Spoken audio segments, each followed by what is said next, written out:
Namaste. Today we begin we continue writings of Sri Aurobindo, collected works of Sri Aurobindo, volume 18, which is titled Kena and the Other Upanishads. Out of the 12 Upanishads, Sri Aurobindo translated completely 8 of them. And others he has touched upon. Incomplete translations are there, some commentaries are there.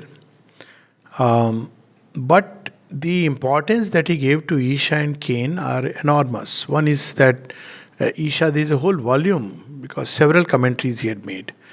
And again on Kena Upanishad, there are some incomplete commentaries, there are complete commentaries. The whole thing runs into almost 100 pages. So these two Upanishads, he gave immense importance. And we see this quoted here and there everywhere. For instance, in Synthesis of Yoga, Sri Aurobindo brings out the essence of the Kena Upanishad. He says, with every fiber we must remind ourselves that that is the Brahman whom we must adore and not this that men seek after. Meaning thereby one should seek after the permanent and not the eternal, and not for transient things and for transient satisfactions, transient pleasure. So he quotes that. And so Kena Upanishad it helps us to understand the nature of Brahman, how to arrive at Brahman. Even it gives us hints. And Isha Upanishad helps us understand the nature of relation between Brahman and this world. So they both complement each other. Though the subject of all the Upanishads ultimately is Brahma Vidya. Brahman is the term for the absolute. What is the ultimate last reality, which the yogis, the seers of the Vedic ages were searching for. And we have already discussed this, that Upanishads are culled out from the Vedas. For example, Kena Upanishad is from one of the portions of the Samaved, Talvakra Brahmana. So from there it is taken out. Sometimes it is also known as Talvakra Upanishad. So the subject of this Upanishad is, it starts with a question. Kene Shitam Patitam. By what impelled the thought goes to its mark. It starts at a PhD, its own very high level of understanding. The question itself. We are thinking all the time, we are feeling, we are seeing things, we are hearing things. What impels our sight to function? What impels the mind? What impels the ears? So it starts with this question. Isha Upanishad starts with a still further, the great statement, Isha Vasyam Idam Sarvam. So it starts with this question, what impels the thought to reach where it must reach? What impels the mind and all its functions? What impels the sight? What impels the ears, hearing, and so on, the senses? What is it that impels us? And then it goes on to say that, this which we regard as reality is only a small, it's like a shadow play. And we can take this as an example when we watch on the television, some events that are taking place. Let's say a drama or a film.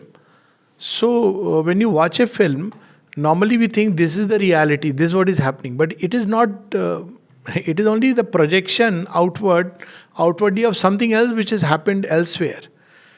And supposing there is as they say, ongoing TV shows. So maybe the next show, depending on the director, he may decide to change things. He may even decide to change the ending. So actually the one who is controlling the entire play is elsewhere. But here the characters are only playing out their part. So it starts with this statement, this question, and it goes on to say there is a mind behind the mind. There is a sense behind the sense.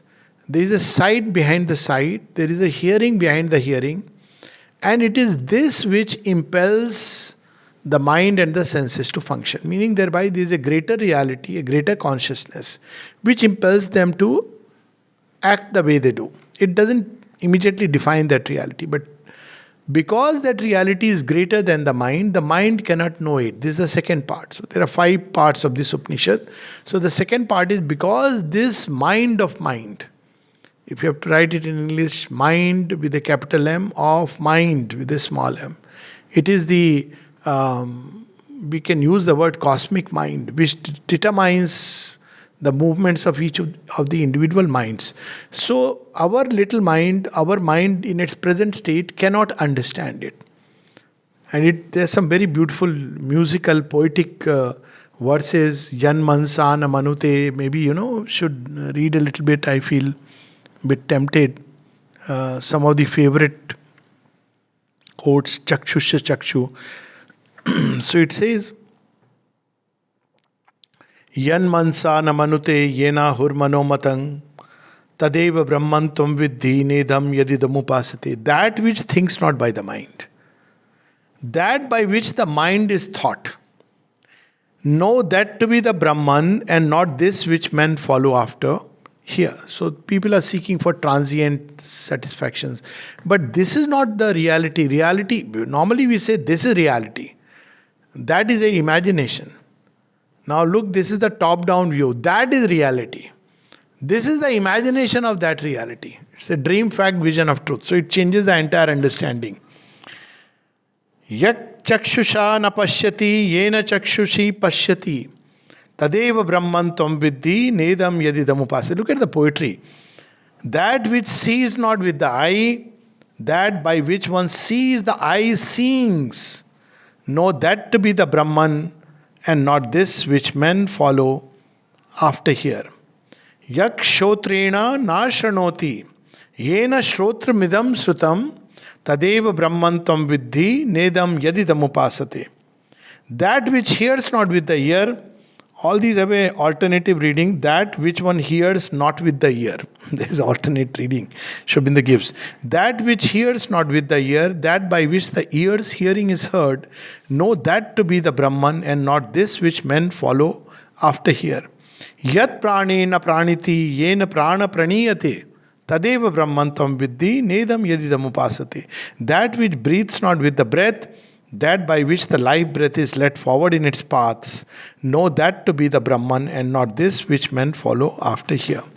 So there is a greater reality, and this is a shadow reality that is coming out of that. So if you want to understand mind, go beyond the mind. It's very logical. Often people say, but I can't see God. If you could see God, if He came within the range of your senses, then He would no more be God but something inferior to the senses. If you could understand God by the limited mind and His play, then He would not be superior to the mind but something which mind would be superior. So that you can understand something which is below it. If we could hear God's voice, people do hear God's voice, don't blame them. Then He would come within the range of our senses. He may come, that's His greatness. But first we must understand that He is beyond these limits and yet He is the mover of these things. So He is not cut off from this reality. He is the one who impels them. So it's a top-down view, the Ashwath tree of the Gita. And so if we want to understand the mind and its functionings, secret of psychology, go beyond the mind and then you will understand the mind. So that's what yogis do. So if we stay here, we cannot understand. If you want to really learn to see, go beyond this sight and develop the inner sight, which will come automatically because it is the greater reality. If you want to hear God's voice, quieten all the surface noises. And then maybe something of that voice could be heard like a gentle whisper in the soul. If you want to really catch the true thread of life, then quieten the tumult of the vital desires. Then you will catch behind our life a luminous force which is actually running as life, the force of life, the Vilupta Saraswati. And therefore we can learn to live truly, powerfully, with a state of inner joy. So in the second part, therefore, the Rishi explains, if thou thinkest that thou knowest it well, little indeed dost thou know the form of the Brahman. Why? Because he is beyond the mind. So how can the mind really know? So it's very interesting. That of it which is thou, that of it which is in the gods, this thou hast to think out. I think it known. And then he says that I think not, that I know it well. It's ancient way of expressing truths. And then it gives, he by whom it is not thought out has the thought of it. Sri Ramakrishna did not study Vedanta systematically. I mean, he was literally in a way illiterate, class 6. But yogis would come to him to learn Vedanta. Now you see Sri Ramakrishna Mission, so many Vedanta books have come, Swami Vivekananda himself. But Sri Ramakrishna, what he spoke was Vedanta. He understood it. Right within the heart he understood it by direct experience. So this is what is the Rishi is describing. He by whom it is not thought out has the thought of it. You can't understand it by scholarly debate, discussions, understanding, reading 10 books, finding the etymology, what word means what. You cannot understand by that. But he by whom it is thought out knows it not. So you have to quieten the mind and enter into that reality, then you will know it. It is unknown to the discernment of those who discern of it. Avijñātam vijanata. By those who seek not to discern of it, it is discerned. Vijñātam avijanata. So like that, the Upanishad goes, a very beautiful Upanishad, but we already had a whole camp on it, so I'm resisting the temptation. And it gives that if you have to arrive at that reality, you have to practice. Don't get too much involved in it. Understand that this is not the true thing. So it is given in the same phrase that it is revealing the nature of the reality. It's also saying the method. So he's saying don't do upasana of things here. Upasana here doesn't mean going to temple and all that. Didn't exist in the Vedic period. What it means is that men are worshipping politicians, leaders, wealth, power. If you run after these things, you will miss out on the eternal. So instead of the transient, seek the eternal. Now, in the seeking of the eternal, man arrives at a stage where this will again run through all the Upanishads, or most of them. He arrives at a stage of a greater enhancement of the human within him by the development of godlike qualities. He develops chivalry, courage, nobility of temperament, truthfulness, honesty. All these things develop within a human being as he grows. Now, when human beings grow into a godlike nature, gods are very happy because through them, gods extend themselves upon earth. It is just like a child is an extension of the parents. And parents are happy to see their child do things which they could not do. So it's the same way gods extend through creation, and when any human being arrives at this noble, righteous, courageous, all the good things that we often speak about, that stature, gods are very happy. And once in a while they meet together and say, let's party, because some good human beings are there and we have done a good job. So the third part of the Kena Upanishad is the gods are there and they are saying, we are so happy, we have won a victory for man. And man has collaborated. So in Devasur Sangram, what are the Asuras? Asuras are the dark, negative tendencies, constantly, pulling things backward. It's very interesting how subtle this distinction can be. You know about probably the filmmaker Guru Dutt, some of you may know. And another context in the Western context, a novelist, Ayn Rand. And there is another who is a motivational person, Sullivan or something. All three died of depression toward the end of it. Guru Dutt actually committed suicide. He has given fantastic films, Pyasa, Kagaj Ke Phool. But if you look at that films closely, fantastic though they are, they end up on a very sad note. It is like something very dark and negative. I was watching once the interview of his son, because as a director he was a genius of sort. But despite that, the nature was through and through negative. And the son says, he was completely a person in everything, he saw the negative side. So at a young age, he could have really gone up as a very, one of the best directors in the film industry. But because of that, eventually, died, taking poison. So this is the Asura in us, which drags us down. See, when we always look at the dark things and we justify it, we think that's how it should be, start playing the victim. I am the victim and I am the best and yet I am the victim. So this kind of, if you read Sri Aurobindo's triple soul forces, what does the Asura of suffering say? He says, I am the victim whom God has made to suffer so that he can enjoy. So there is a whole philosophy based on that God is a monster who created this. So this is how it inverses everything. So there is a fight between gods and the Asuras. Gods say, on the contrary, have faith, endure, there is light at the end of the tunnel. Ultimately, look at the beautiful side of life. So in human beings, this fight takes place. And every human being who crosses from the Asuric to a godlike nature, where fundamentally things are sorted out. He knows that life has its challenges, its problem, but he doesn't look at them as, oh, how miserable I am, and is no more always complaining about life. Then gods are very happy. It's a victory of the gods.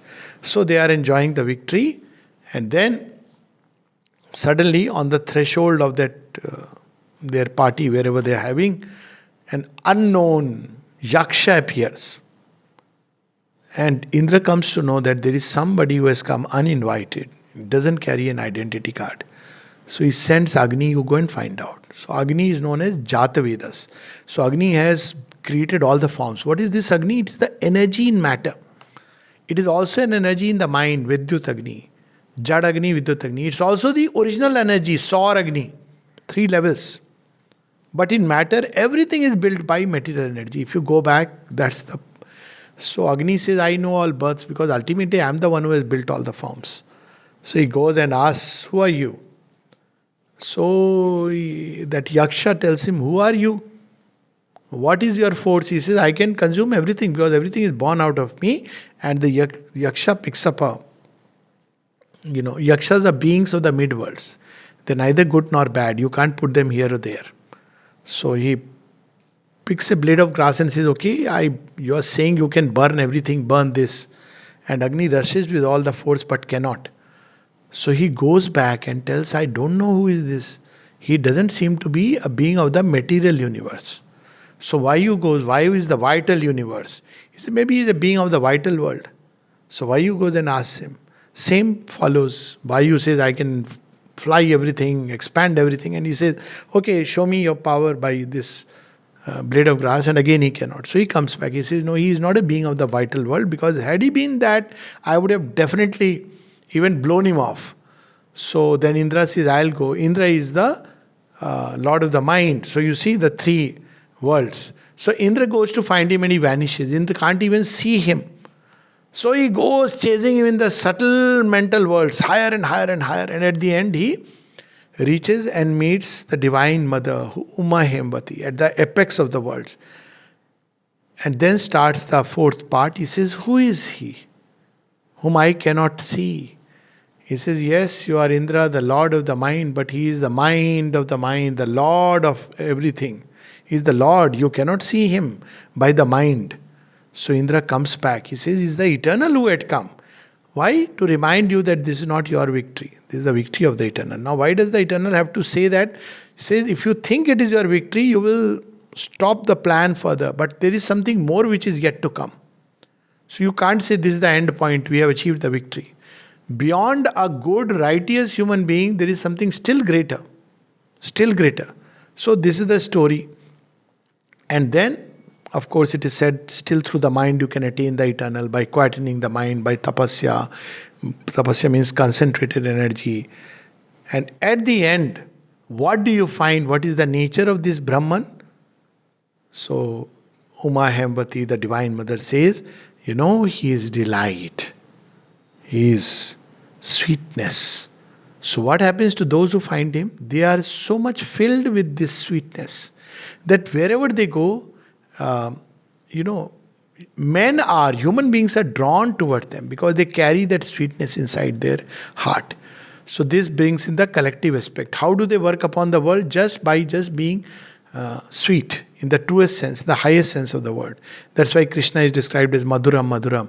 And Sri Ramakrishna would say, like a flower to which all the honeybees come to drink the nectar. What does the flower do? Flower just blossoms fully. That's it.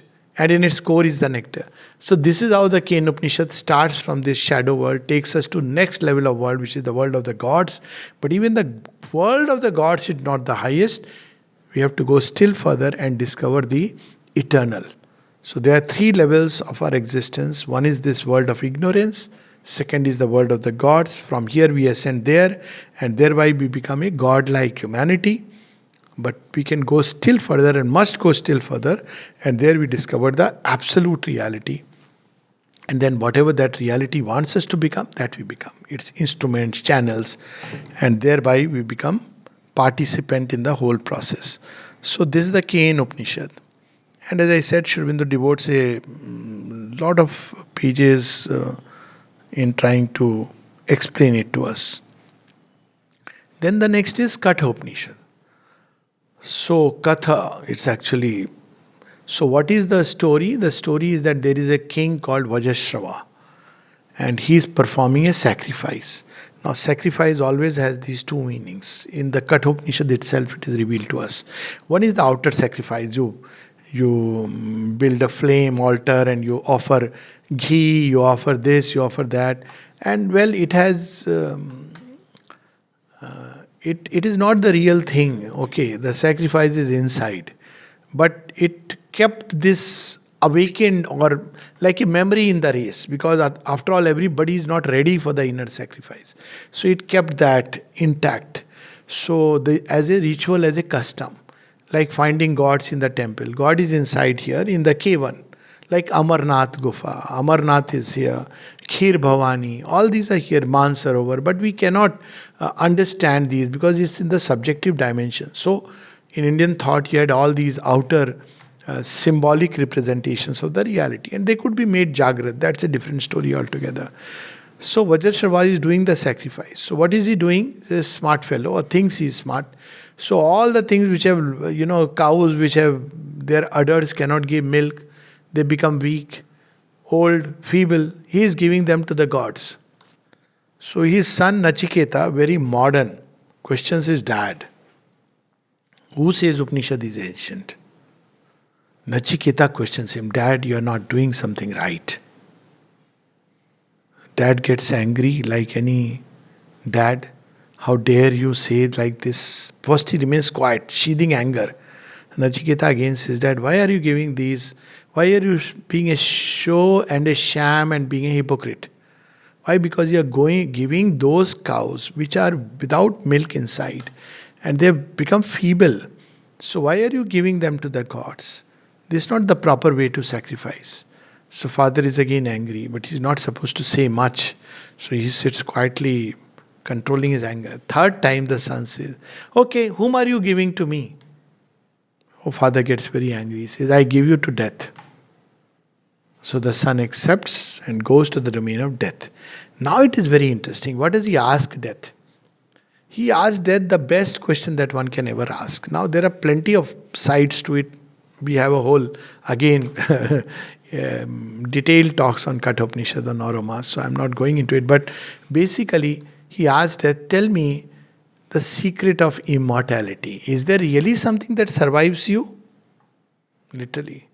Some say that there is something that survives after death. Others say no. So you are the best person, most qualified. You can tell me if everything is you take away or something survives. So death starts doing hemming and hawing that no, you see, don't ask this question. I'll give you cattle, I'll give you Rajya, kingdoms, all this. So he says, okay, you will give them, but won't you take them away? He says, yes, they're all transient things. I'll take them away. But you will enjoy. He says, no, I don't want that.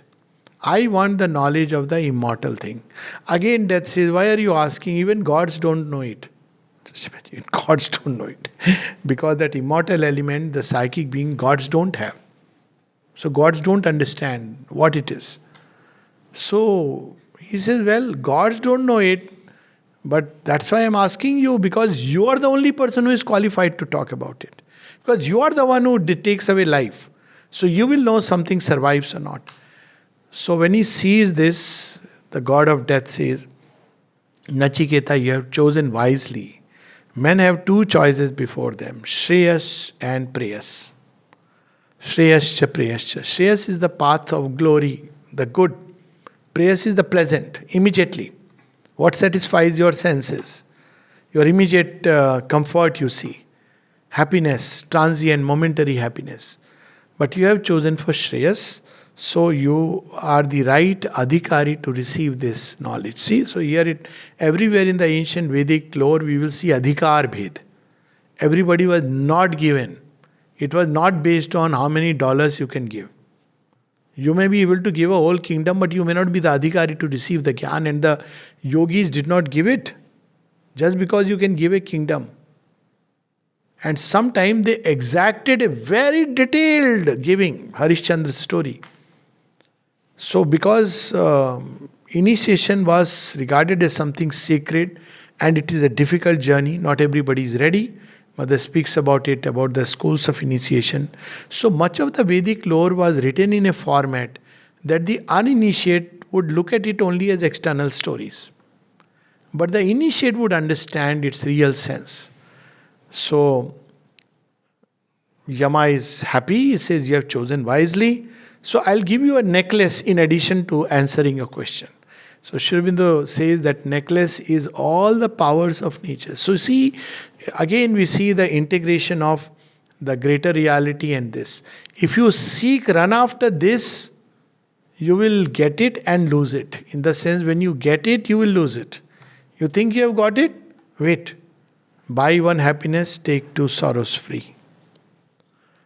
But when you leave it, there is a poem of Sri Aurobindo, Kama, where he says, the rule of the game is this: they who chase after me lose. They who leave aside, they get it. So, here comes this great Vakya, that because he has turned away from the transient to the eternal, now eternal gives him the secret, all the powers of nature. That necklace is, many beaded necklaces, powers of nature. And then he says, your aspirations is so wonderful, so from today the fire of aspiration will be known as Nachiketa Agni. That fire is known as Nachiketa, the fire of aspiration. And then he explains how to light the fire on all the three levels. It's in cryptic language. The bricks have to be put on three levels, layers, and you have to clean the ground, prepare the ground. It's all about our inner life. Then the fire has to be lit. And then he starts revealing where will you find the nectar of immortality. With beautiful images. He says you will find it in the heart. The Divine Mother is there. There you will find it. You will find it in the heart. There you will find that Angusht Matra Purush. He is immortal. Then he says that, you have to render these strings of the heart, attachment, then you will find it. Then he says, but if you are weak, you can't find. Na yamatma balhine. So this self is not for the weak. Who are the weak people? They become easily afraid of things. They become afraid because things are being taken away from them. They become afraid of every appearance. It's not just about corona. Everything. They are not ready for this knowledge because they immediately, the moment the divine comes and says, okay, I am going to reveal myself to you. You'll say, yes, sir, please. So he will start stripping us. Sir, why are you stripping me? Because you want the self-revelation. So, but why me? Because he is inside you. First he will strip the garb of sin and will say, thank God, oh, very nice, I am a sadhu bacha. Then he will strip the garb of virtue. And then you will say, sir, please. No, you have to strip completely to discover the self. So it says, na yamatma na balhine na medha na bahuna shrutin. You can't know of it by reading books, scriptures, hearing about it. Yamaveshe vranute tene labhyastashyesya atma vivranute tanusam. When the self knows you are ready, it will reveal itself to you. So finally, Nachiketa receives the jnana, the knowledge of the Brahman, because he has chosen wisely, and then he comes back satisfied too. He also asks, when he says ask boons, so first boon he actually asks, my father should not be angry with me. What a very beautiful child. When I go back, my father shouldn't be angry. He says, okay, granted. So like that the whole story goes. Then there is beautiful Upanishad, Mundaka Upanishad. So Mundaka Upanishad starts with a very interesting question. It's again, Mundaka Upanishad starts again with this Rishi revealing that this yoga was first revealed to Atharvan, Brahma. He revealed to Atharvan, and Atharvan revealed it to the next, and so on it goes on. So, what is this yoga? He says there are two kinds of knowledge essentially. One is the lower knowledge, and the second is higher knowledge. So, lower knowledge goes up to a scriptural study according to grammar. It even says the three Vedas belong to lower knowledge, their etymology, grammar, words, all this, it belongs to the lower knowledge. But again, it declared that the Rig Veda is the higher knowledge because you have to get the essence, the truth, and not be lost in words. So it starts from there. Again, it says there are two kind of people. One humanity, which is, and you can know it by sacrifice. And here the sacrifice is very, in very powerful words, Kali, Karali, when she comes rushing into the system and you offer everything, then this knowledge is revealed to you. On the other hand, there are others who are bewildered. They believe that there is nothing like a higher truth. They are constantly engaged in the lower pursuits. The lower knowledge includes everything. Good guy doing medicine, engineer, computer sciences, this, that, everything is lower knowledge. It is knowledge. It doesn't say it is outright ignorance. But this doesn't rescue us.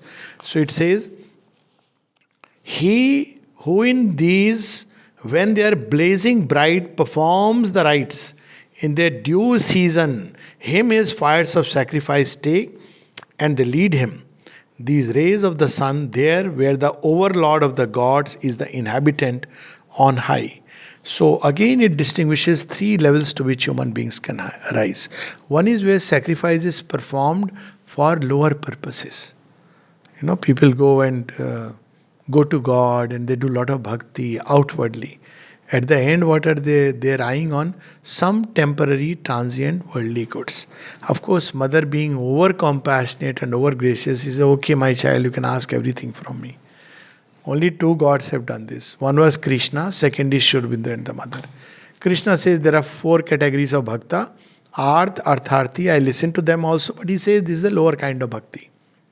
The greater bhakti is the Jigyasu and the Jnani. And the Divine Mother says, you can ask everything from me. But then that's where our wisdom comes. So there are those who are asking for lower things. So he says, come with us, they cry to him, these luminous fires of sacrifice. But frail are the ships of sacrifice, frail these forms of sacrifice.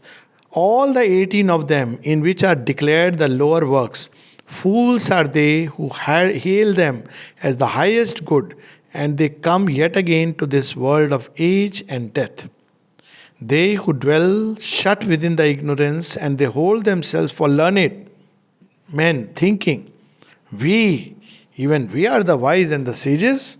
See again the same truth of Kena Upanishad. Abhigyatam vijanta. We are the wise and the sages. Fools are they. No mincing of words. Straightforward. Oh, you think you are very wise. Perhaps a little too wise for God. No, there are people who say, "Arey God, why did he do this? Why did the..." So sometimes you have to tell them, okay, it's very unfortunate that you were not there and God had to make all the planning without you. Next time he'll do the planning with you. Arey, you can think so much, all this evolution has brought you till here. And you are questioning the wisdom of the Creator. Rather say, I don't understand your play, give me the wisdom to understand the play. So you see, that is the difference. Then he will give the wisdom with which we can see what is the logic behind all that is happening, but a divine logic. So fools are they. And they wander around, beaten and stumbling like blind men led by the blind. They dwell in many bonds of the ignorance. Children thinking we have achieved our aim in paradise. So what is this paradise? You will read it in typical religious literature except Sanatan Dharma based religions. Sanatan Dharma based religions are basically what we know today is Hinduism, Sikhism. They are all born here. Buddhism, Jainism, things like that. So you will see something very interesting. They regard the highest reality as Brahman, about whom you cannot describe. And they regard heaven as an intermediary place. But you see the Semitic religions, heaven, paradise is the ultimate. So the path to paradise opens by good deeds, by being righteous. If you are a good human being, you will go to paradise. That's the ultimate. That also has been perverted to this extent that if you blow up children, you will go to paradise. What that kind of paradise is and what that monster God is, nobody knows. But that is even perversion of that. Now, there is a place, whether you say inwardly you will be in a state of happiness, Sattugun people are inwardly happy, because that's why they say if you want a good sleep, do things which according to you are the right things to do. If you do them by your inner self, not conscience, but what you realize, you will sleep well. Otherwise, you may have a stack of money, but you won't sleep well. So, if you are not sleeping well, look for the causes inside you. Instead of complaining about somebody else, probably you are not doing what you should be doing. So, what happens when human beings do good deeds, they are righteous. So, what happens? They dwell in many bonds of the ignorance, children thinking, we have achieved our aim in paradise. For when the men of works are held by their affections and arrive not at the knowledge, then they are overtaken by anguish, then their paradise waste by enjoying, and they fall from their heavens. Minds bewildered, who hold the oblation offered and the well dug for the greatest righteousness, and know not any other highest good. On the back of heaven they enjoy the world won by their righteousness, and enter again this or even lower world. So they are not actually entering into the real heaven, even heaven from where they can ascend further. So this heaven which one wins by righteousness was known as Swaralok. It's constituted by the rays of the sun, which later on in the Puranic literature we'll read it as Swargalok. But originally it was Swaralok. So one goes there by righteousness, but they are not allowed the complete entry. They are allowed some annexe. If you want to, meet, I remember going to meet that time I had never been exposed to some very big man with, huge driveway, and we were three of us, we went in bus, Delhi Transport Corporation. We didn't know what it means. The next sight that greeted us was beyond our comprehension. We saw the gate, but we couldn't see the house. He said, "Ghar kahan hai?" So pehle to the gate man on the phone checked all this and said, okay. He says, okay, so he opened the gate. Now we are thinking, where is the house? So we have to walk through the driveway because we have got down in the bus. And he called us and we sat in his study room, which for us was very big. And in the study room, he said, what will you take? Coffee. So he picked up the phone and called up the kitchen. So see what happens? There are annexes of heaven. So we may come and say, oh, we have seen the house. Have we really seen the house? We have only gone to the study room, where we sat and had a little discussion and came back with some gifts back to our Mother Earth. So this is how men who are righteous, they ride to the backs of heaven. They don't meet the great. Some angels will meet them, very nice. They will entertain you for some time. After your deeds are over, they'll say, okay, go back to the earth, back to the labor. So reaching heaven was never accepted in Indian thought as the highest goal. The highest goal was to know Brahman, the ultimate reality, call him God, whatever way, the divine. So these people come back again. When their deeds are exhausted, they may even go into the lower worlds, because they have to now sort out about all the evil also which has been in their hearts. But they who in the forest follow after faith and self-discipline, calm and full of knowledge, living upon alms. Now see, this got distorted into living upon alms, meaning thereby they don't ask anybody for anything. Give me a payment because I have given a talk. Give me my payment because I have seen a patient. They will not do that. So they will live on alms means whatever is given to them, they receive it with joy. See, in Buddhist discipline, the way of alms was this, that you will go to one house, ask only one house, and whatever is given, you will come back. So even in that asking for alms, there was self-mastery. But the original sense of alms was, you live with content with the will of God and He will provide. That's what the Gita says, Yogshyam Vahamyam. How He will provide is His ways. But He will provide. So this is how, but mother knew in modern times what will happen. So she made a nice place where she will be provided for. Cast from them the dust of their passions, and through the gate of the sun they pass on. There, where is the immortal, the spirit, the self, undecaying and imperishable. So we can see that, this is the object of the Mundak Upanishad, and there are some very beautiful lines, very powerful, very famous lines which come here. Bhindyate hrid granthir shidyanti sarva sanshaya chiyante chasya karmani tasmin drishte paravare. Very powerful. The knot of the heartstrings is rent. Cut away are all doubts, and a man's works are spent and perish when is seen that which is at once the being below and the supreme. And the description is given something amazing. What is that light? Jyotir Brahman. Sir, please give us a description. So the Rishi says, Hiranmaye pare koshe, Viraja Brahma nishkalam. In a supreme golden sheath, the Brahman lies. I mean, it's again beyond that gate. Stainless, without parts. A splendor is that. What is that splendor?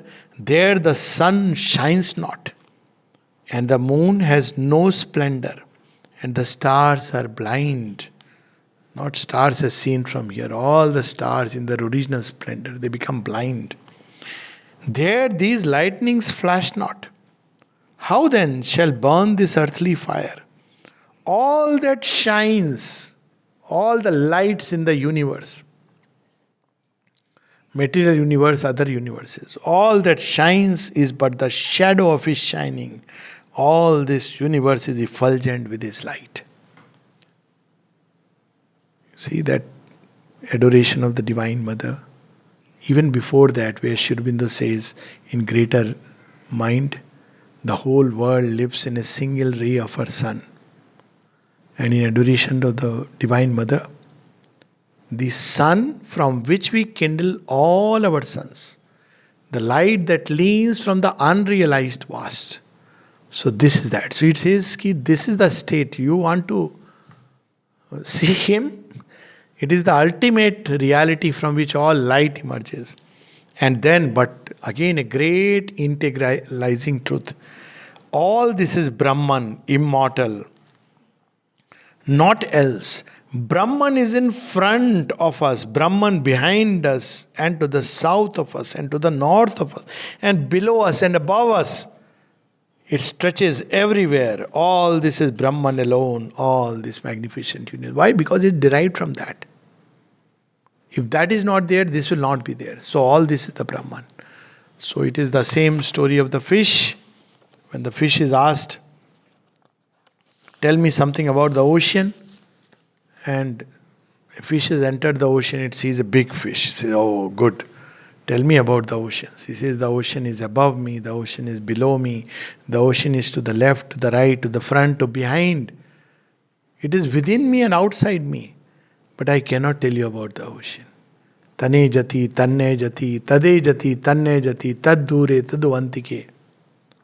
All this, just imagine reading this vast answers. And I personally feel so enthused that this is worth pursuing. What kind of nonsensical things we are pursuing in life? The ultimate, the real, the eternal, that alone is worth pursuing. And then it gives the image of the two birds and how to win it. Now we have these famous words inscribed in the Indian Constitution. Satyamev Jayate. It's also there in, I think, as one of the logos. And there was a program on this, a film on this. But you know what is the full meaning of it? Where does it come from? It comes from the Mundak Upanishad. So it says, how to find, how can I really discover? Now he is enthused. So like a good teacher is first telling him what is the object worth pursuing, what is it? And then he says how you can find it in two small verses. This self satyene labhyas tapasa yesh atma samyak jnanena brahmacharena nityam Antaha sharire jyotirmayo hi shubhro yam pashyanti yataya shina dosha. The self can always be won by truth. Love is not there at that point of time. Okay, Krishna brings human beings, and then the Divine Mother embodies it. This self can always be won by truth, but still, love will compel us to be this. By self-discipline, by integral knowledge, samyak gyan. It's not enough that I'll know Brahman is cut off from this reality. By life of purity. In fact, this whole Upanishad starts with this question. Tell me that, knowing which all else can be known. So he starts revealing this truth. This self that is the inner body, radiant, made all of light, whom by the perishing of their blemishes the doers of ascesis behold. And then comes this one which we know. Satyameva jayate nanritam satyena pantha vitato devyana. Yena kramantyu rishyo yapta kama yatra tat satyasya paramam nidhanam. It is truth that conquers and not falsehood. Anritam. Whatever you may do, try doing anything, cover the truth with 10,000 layers. Ultimately, it will come out. Hiranyakashipu story, that's the story. Covered by hard matter, but what is needed? Faith. So Prahlad continues with this faith. Hari is everywhere. In this pillar, yes, he is there. And eventually comes out, but comes out in fierce form. So it is ultimately truth wins, but this is not the truth of our. We have made little pockets of truth in our false life. Legally, this belongs to me. So that is not about that truth, but a truth that is there in the very depth of our hearts. Mother says at one point, human beings live artificially.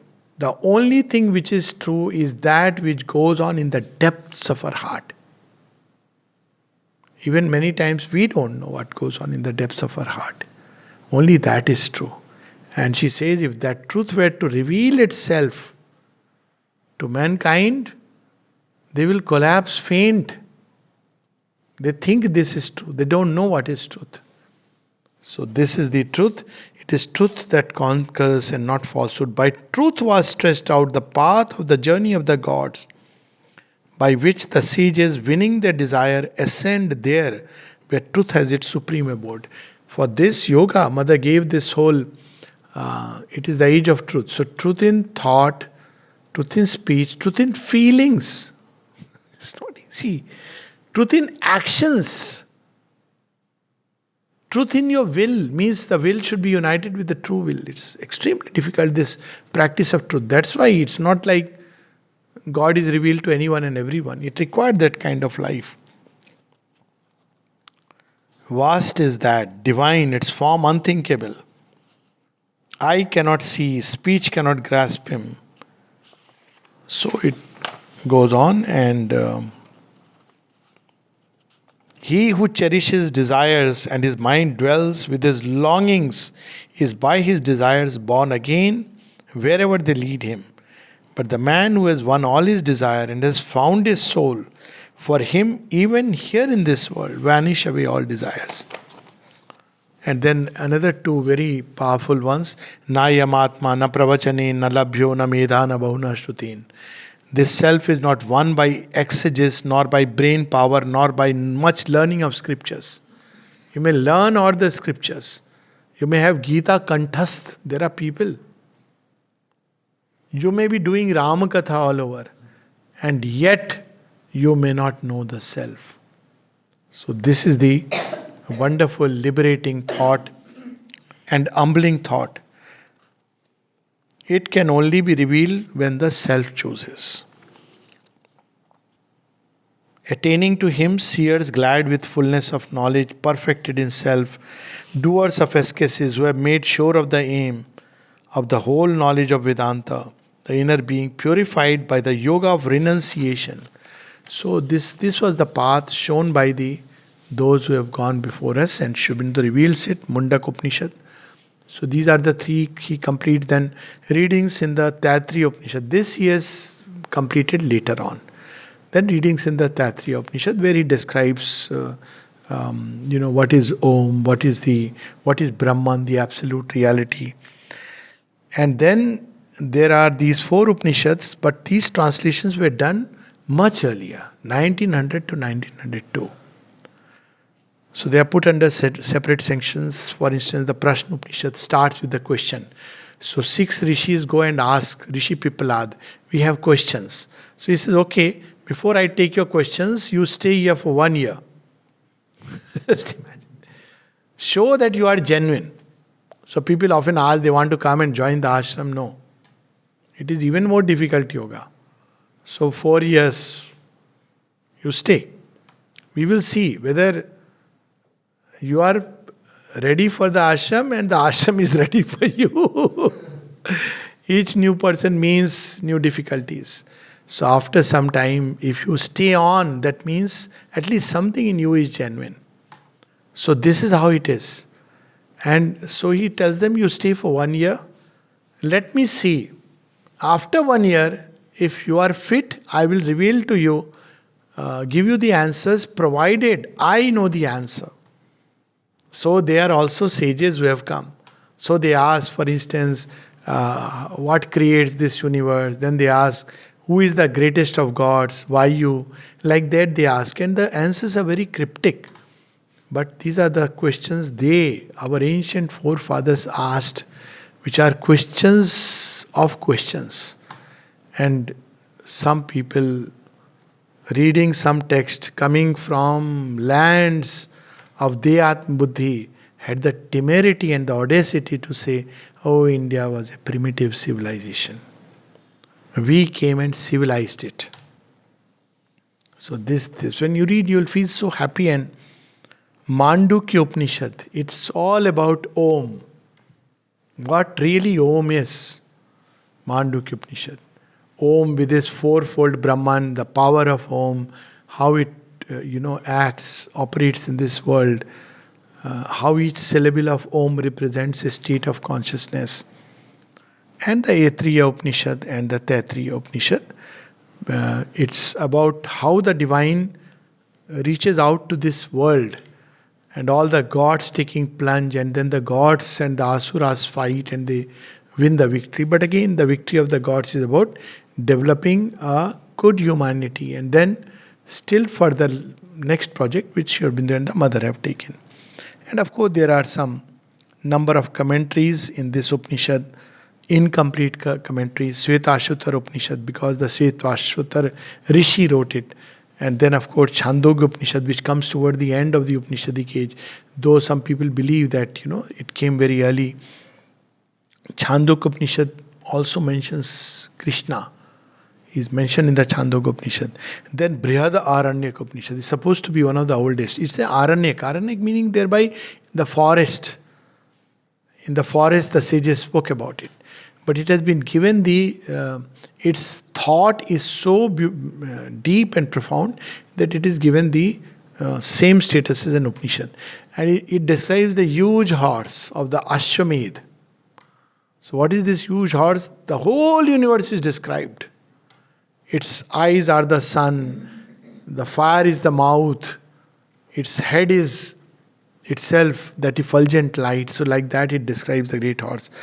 And of course Kaivalya and the Nila Rudra Upanishad. Nila Rudra Upanishad, the vision of Shiva in his Rudra form. And I have a feeling Sri Aurobindo's poem Apocalypse is basically describing the Nila Rudra Upanishad but in his own andaz. And then there are, of course, incomplete commentaries and some writings on Vedanta. So we'll close with only one paragraph of his writings on Vedanta, where he describes what is really Vedantic thought. So he describes that in great detail. And at the end of it, he says, our ideal, therefore, is fixed to become one with God and lead individually the divine life. Because nowhere in the Upanishad this God is cut off from life. It says when you unite with the divine, then your life will become divine. Mother put it so beautifully. She says, what is the difference between human love and divine love? This is very simple. If you have the consciousness of an animal, your love will be animal. If you have the consciousness of a human being, your love will be like a human being. If you have the consciousness of a God, your love will be like a God. So the whole stress is on changing consciousness and then returning upon life. Nowhere it is cutting us off from life. None of the Upanishads. It is later Vedantic thought which started cutting life, because Upanishads don't talk about love. So people didn't know how to handle emotions. So from that came the ideal of a very stoic tapasvi who is suppressing all the heart's deeper feelings. And therefore Upanishad, too much focused on Gyan, become dissociated from heart and will. And therefore, now how to practice this kind of jnana, they started going into forest, they took literally wandering in the forest. So that's how they started exploring dhyana. And till today you will see that Vedanta teachers carry that stamp. But original Vedanta is change your consciousness and then lead life fully. So he says, to become one with God and lead individually the divine life, but also to help others to the divine realization and prepare by any means humanity for the kingdom of God on earth. Satya Dharma, Satyug. So it had three aspects of it. Realize the divine, number one. Lead the divine life, number two. And because has to be a collective realization, prepare, help in the preparation of humanity by any means, whatever means is given to one, for the collective, for the consummation of the divine in humanity. That's what Sri Aurobindo says, that there are two things perfectly pleasing to God in His servant. One who sweeps His temple floors with silent adoration. Second, who fights in the great battle of life for his divine consummation in humanity. There are two things perfectly pleasing. So these are the three ideals. First is unite with God. Unless you find God, all the rest is meaningless. Then apply that divine consciousness into every sphere of life. So it will automatically transform mind, thinking. How should I think? How would the divine think? Feelings, will, actions, everywhere. And then finally, as we begin to start getting transformed, the entire human life has to be taken up, because the manifestation is not just individual but collective. What is the way to do it? Our means is yoga. Yoga is not, one of the most beautiful descriptions.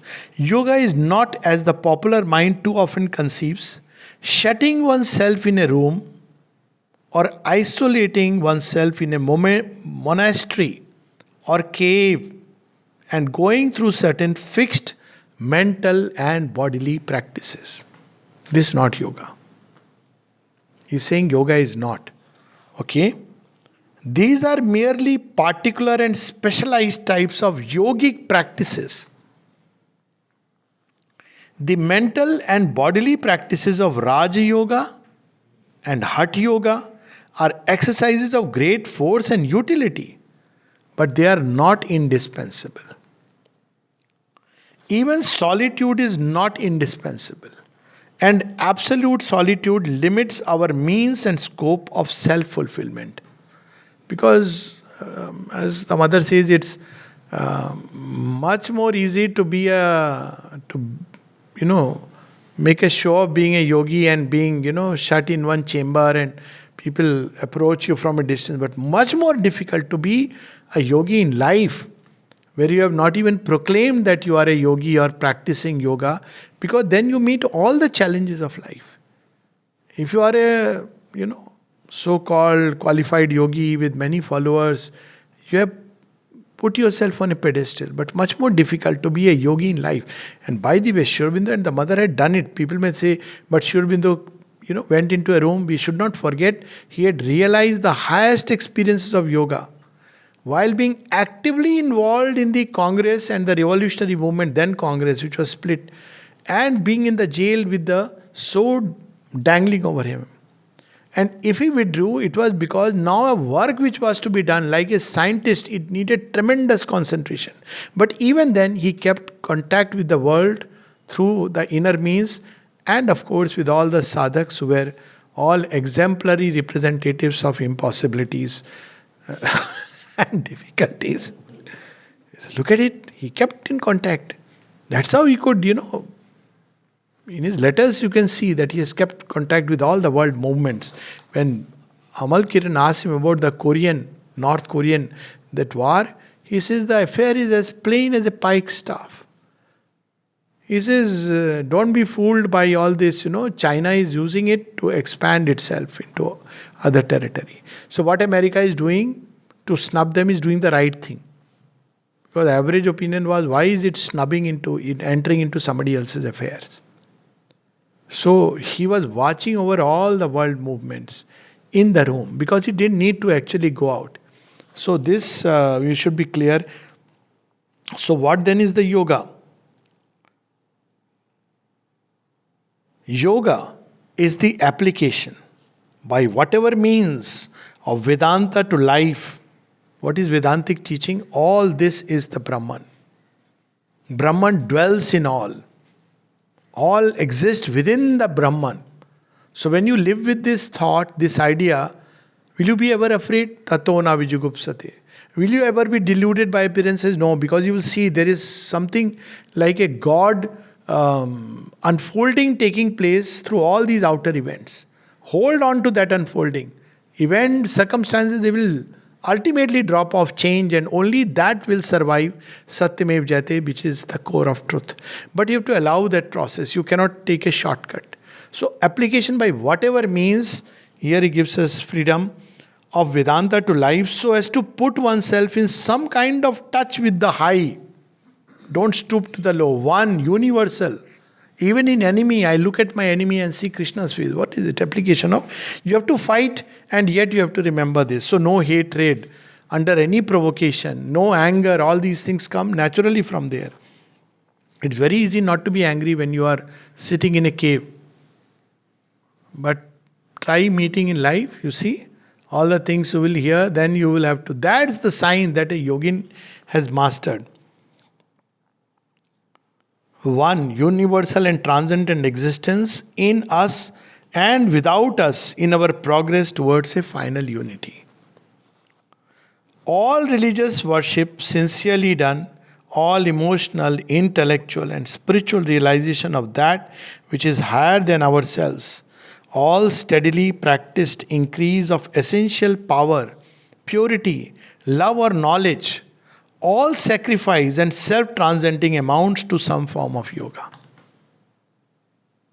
And at one point, the mother says, who is Superman? She says, apprentice Superman, all those trying to master themselves.